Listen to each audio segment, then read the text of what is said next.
Hey guys, it's Sneaky Pete here, and today I want to show you the brand new 2021 DynaVap M.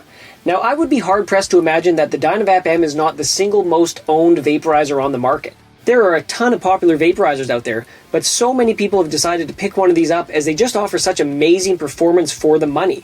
This new 2021 version picked up right where the other one left off and further improved on an already great design. The 2021 M features the stainless steel captive cap that was introduced on the M last year, and this is going to hold tight onto this totally redesigned tip. You'll notice the exterior of this tip is fully faceted and completely upgraded from last year's model. This new tip is designed to give you superior airflow, as the air is going to be moving around the entire tip rather than just through a couple of channels like on the 2019 M tip, for example. But then it's also going to better heat the air before it moves into the extraction chamber, which is going to give you a better extraction and less unwanted cooling of your chamber, giving you a better hit throughout the heat cycle. At the very top of the tip, you'll see the new Septa crown, and this has 7 cutaways of the same depth, and it doesn't have that sharp edge like you got on the 2020 tip. Inside of the tip, you're going to see it has that same 2-position adjustable, and I highly advise you to experiment with that smaller bowl position, as you end up saving a ton of flour and you get a very similar experience. Further down the tip, you're going to notice this new incremental fin profile, and this means that the fins are wider at the bottom and then they get thinner as they move their way up.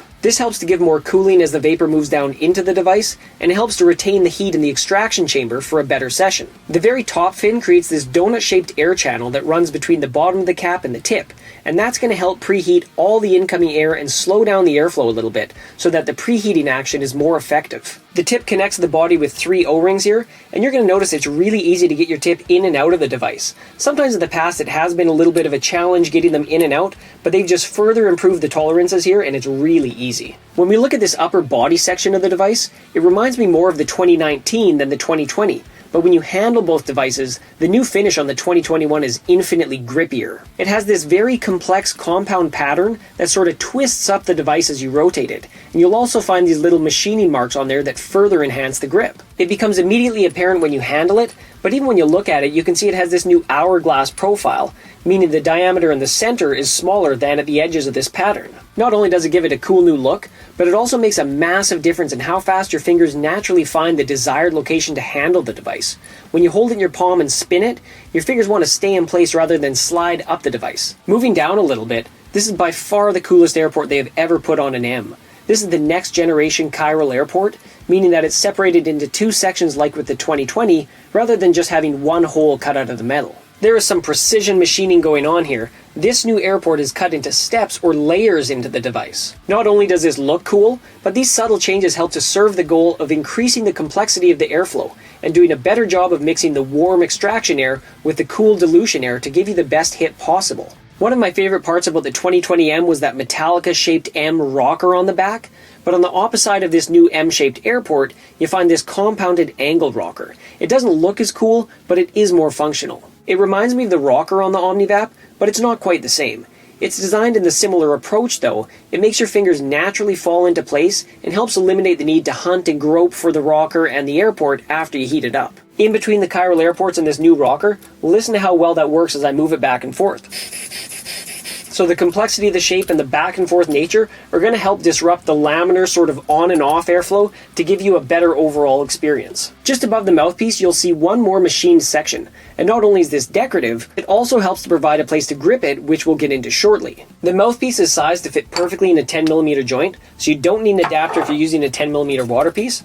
But if you want to use a 14mm water piece, I'd just use a master adapter or a fat mouthpiece, and then you can use it in pretty much anything. The attention to detail is on point with this one. You'll notice when you take your condenser out, you put it back in there, it has a little lip, and it goes in there just perfectly. But if you want, you can switch the device the other way, and it has that exact same fit when you put your condenser in. I want to show you a cool feature that a lot of people won't notice, and it's going to come into play when you put in an extended mouthpiece on the device. For example, you can remove the condenser and then put in the condenser assembly from an OmniVap, and it fits in there just fine, and then you can use the device like normal. However, what you want to do instead, turn the device around and put the mouthpiece in the end where you normally put the tip, and then put the tip in the end where you normally put the mouthpiece.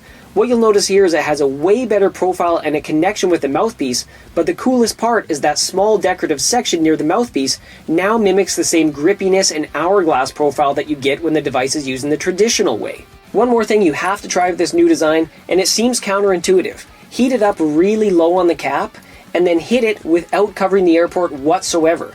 You would think it would just have way too much airflow and you'd get a really wispy hit, but you will blow out a way bigger cloud than expected, and then it's nice and cool because you do get all that airflow. I know it seems kind of weird, you don't think it would work, but give it a go, it works like a charm. Overall, I'm a huge fan of this redesign, and honestly I was a little bit concerned that they weren't going to be able to beat the 2020, as that was just such a huge leap forward. But they've really created the next generation here, and things just keep getting better. The great news is for this new model though, the price remains the same as for the 2020. You can still pick up the new 2021 DynaVap M for only $75 US. If you don't have a DynaVap yet, you should absolutely consider getting one.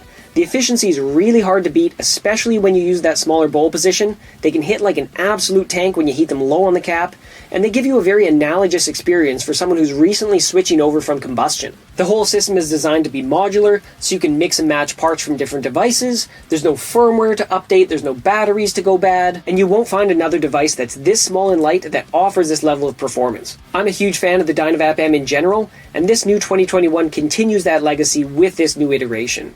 I hope you guys enjoyed checking out the new 2021 M, and keep your eyes peeled for a review next on the new Vong. But until then, keep it green, keep it sneaky, and we'll see you next time.